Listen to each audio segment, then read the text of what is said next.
I always tell people I joined Duolingo because I wanted to do another IPO and I wanted to be in Pittsburgh, but I stay at Duolingo because I love it. Hello and welcome to Off the Books, where we surf the uncharted waters of accounting, finance, risk, and wherever else the waves take us. This episode is brought to you by Workiva, the platform that brings financial reporting, ESG, audit, and risk teams together to help you provide assured, integrated reporting. You don't see that every day, like an Ohio State victory over Michigan. Ooh, that one hurt. My name is Steve Soder, accounting enthusiast and Diet Coke aficionado. Looking forward to debating a great conversation today, and I'm so happy to have you riding along with us. This is actually part 2 of a recent conversation that we had, and as such, I am delighted to have Catherine Tsai and Mike Gravano joining us again. Catherine, do you want to introduce yourself? Sure, I'm not an accountant or Diet Coke aficionado, but I like venti soy chais, asking questions, and learning new things. And Mike, do you want to introduce yourself? Sure, I'm an off-the-books producer, cherry Coke addict, and sports ignoramus, so I did not understand at all what you guys were just talking about. But you know what I do understand? Because I listened to part 1, IPOing.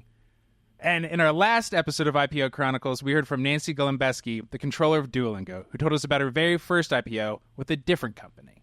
Yeah, Nancy had some kind of horror stories to share. I mean, not horror stories. Obviously, they got out of the gate, but they were using traditional technology. Her manager was super busy, working late, working on pricing, putting out fires. Candidly, they weren't using Workiva at the time. And anyway, as you can imagine, it was a little bit of a mess. But now that she's at Duolingo, we also wanted to hear about her journey in taking Duolingo public. So let's take a listen. When you went over to Duolingo, tell us a little bit about that IPO process, and maybe when you suggested Workiva, how did you even know to suggest that that was an option for you, and what was the reaction to that? I mean, when I interviewed, I brought up Workiva. I think one of the questions from the CFO was like, if you were going to do something different, what would you do? And I'm like, make sure the company's ready and use Workiva. Because once, again, I hadn't used Workiva. I hadn't even heard of Workiva when we were going public. And then we had to hurry up and start figuring out what we were going to do for the first quarter. We did demos and we picked Workiva because a prior company I had worked with had switched to Workiva. But that first quarter, we didn't sign with Workiva. I think we signed in January. It was late. And we had to file on February. And it was amazing how easy it was to just upload the entire thing, how easy it was to format it, get everything ready. So I knew that I was not going to go back to doing this in Word. Then whenever I was hired and we kind of started talking about the S1, the attorneys that we used, had been you don't want to use Workiva. You can't track changes. It's really hard to collaborate. And so that the attorneys had listed out all the cons of using Workiva. And I had next to every single point, I was this is not true. And Workiva, you can track every single thing. You can put in a milestone. You can put whatever you want. You can do a red line to a prior copy. There's all these checks that you can do, and you can link it. So if you make one entry, you don't have to find everywhere that flows through. It just flows through. I'm very fortunate that the CFO at Duolingo is, he recognizes the value of that, and he's very focused on all the numbers are going to be right, and we're going to tie them all out. So I think the minute that we were hey, you've used, we use Google Sheets for everything, or documents, can you imagine trying to change one number 50 times throughout that? He's no. So I mean, he'd never used Workiva, but I'm fortunate that he wanted his desire for accuracy and desire for the formatting and for everything to look presentable was so important that he was you're absolutely right, we're going to use Workiva. Now, we did agree to start the document in Word, Google Docs. And the reason was because then all these different people could input into it. So we did the front section of the S1 in a Google Doc. And then once we got to the first filing and once we got everything in Workiva, we stopped Google Docs. And at the end, the attorneys, not our general counsel, but the third party we were using, she was wow, like, you've converted me onto Workiva. This is amazing. Because she's seeing, like, we were tagging her in comments and we were able to, like, fix it right there in the document and not have to work on it in Google Docs and then go back and, like, review it again in Workiva. That's pretty cool. So this time around, when you had the day of pricing and the actual going public day, what was that experience like? It was amazing because, I mean, now I am, like, the controller. So now I had the position that my boss had. But I was still at a happy hour. I was still celebrating. The biggest thing the CFO and I were doing is we were reviewing the rep letters that we had to sign and making sure that, like, we were agreeing with every bullet in there. And, like, once we settled that, it was great. Like, I think I was back at the hotel at, like, 7. It was just, like, got a great night's sleep, got up the next morning. Everybody was relaxed. At least I was relaxed. I can't speak for the CFO because, you know, I'm sure he was up prepping for all his interviews. But, yeah, it was amazing. And it's because of Workiva. Like, it's because when we set the price, you typed it in one time in Workiva, then you hit publish, and it's throughout the entire document. I have never had a bad customer service call either with Workiva. Like, I understand that, like, we're talking about going public, but that is another reason why, to me, it just completely, like, sets Workiva apart. I'm sure, like, I don't know anybody that can say, like, I've called my service provider and I've never had a bad call, ever. Like, every person I've ever worked with is amazing. And there's a lot of times, like, you hang up the phone with another provider and you're like, I can't believe I'm paying for this. But everybody, whether I'm trying to file and I'm using the customer support or I'm using Jared on my, you know, our account manager, they're just all incredible. So, well, I've never been part of an IPO. Why is it so important to have good customer service? Oh my gosh, especially the IPO. I mean, when you're working around the clock and, like, things do get tense because, like, especially like a Duolingo tour, we're very creative and we really, like, the design really matters. So when I have a manager who's, like, leaving me a note, like, this looks like it's 14 points and this one's 13. And I'm like, I don't know what you're talking about. So I'm like, Judy, and she's like, got it. And, like, they just fix it all. And if you work for a company that the design, like, is top priority, it's just great because they do all that work for you.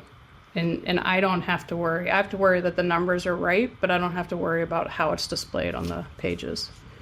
Well, we appreciate all of that. Candidly, weren't expecting a massive glowing endorsement as part of this conversation, but Nancy will take it. So, like, don't get me wrong. I'm just wondering, as you think about, you know, as you describe, like, the day that you go public and, yeah, I got a great night's sleep, we're at a happy hour, things going great.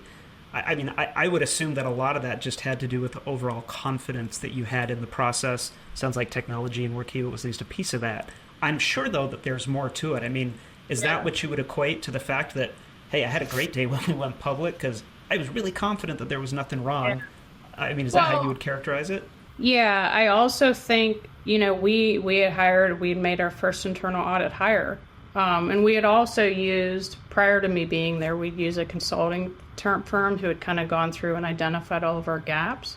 But then in March, we had hired our first internal auditor. So he was actually able to go through and identify gaps. So, like, we knew where our holes were and we were disclosing. And we had done a lot of the work ahead of time, like the revenue, we had already adopted it. We early adopted leases. So from, like, an accounting side, we were ready. Like, there wasn't we're going to go public and then figure things out. Like, we had figured it out. We were ready to go. And from a business side, like, Duolingo is just such a great story. Like, I always tell people I joined Duolingo because I wanted to do another IPO and I wanted to be in Pittsburgh, but I stay at Duolingo because I love it. Like, it's just an amazing company. And, like, when you're listening to the CFO and the founder, like, talking about their stories and the CTO and everybody, like, it's just, I've never worked for a small company and I was a little bit nervous, but now I'm like, this is, like, I can't see going back to, like, any other company. I know we're running out of time here, but if you had to pick one standout memory from the process of going public with Duolingo, what stands out the most? that when we were at not Markets, Times Square, because we're from Pittsburgh, they gave us all terrible towels to wave, and just the marketing at Duolingo is so creative. So like being part of that, waving the terrible towel, unfortunately I do not know the right way to wave a terrible towel, even though I've lived here my whole life. But like, Oh, wait, there's a right way to do it? yes, apparently you wave it over your head. Like that was not what I was doing. That was not what half of us were doing. But like it was just watching and just seeing how the entire company was celebrating. Like if you were at the IPO, you were celebrating, but every office was having parties to celebrate the IPO. Like it was just incredible. Do you still have your terrible towel? I do. Don't know where it is, but I do have it. Yeah. That's awesome. Well, Nancy, we always try to wrap up with a fun, lighthearted closing question. And so the question we would ask you, being at Duolingo, if you had to pick one interesting language for you to learn using Duolingo that you don't currently speak or use, what language would that be? Irish. Is it Gaelic? Oh, Gaelic. Nice. Yeah. I love Ireland. I'm actually going there this summer with my daughters. But yeah, I'm doing French. I have a streak in French. But yeah, Ireland would be one if I was just like had spare time and wanted to play around. That's excellent. Catherine, how about you? The language of reason. Does Duolingo have something for that? Yeah, actually, I've asked the general counsel. I'm like, Duolingo needs to do like a legal, because as I try to read some of the contracts, I'm like, I don't know what there's. What would be your answer, Steve? So actually, Spanish is the most popular language at our house, and I can honestly say we are proud Duolingo customers. My wife bought it's like the enterprise version of something. It's like 1 million licenses and whatever, like for everybody in the family. And our 13-year-old Lizzie is actually on a massive streak with Spanish. Anyway, it's super cool. I'm not a huge fan of the kids spending like unlimited time on their phones, but when I know they're on Duolingo, actually, like, okay, this is good. Like, this is a good thing. Yeah, we'll have to send your daughter some stickers. She would love that.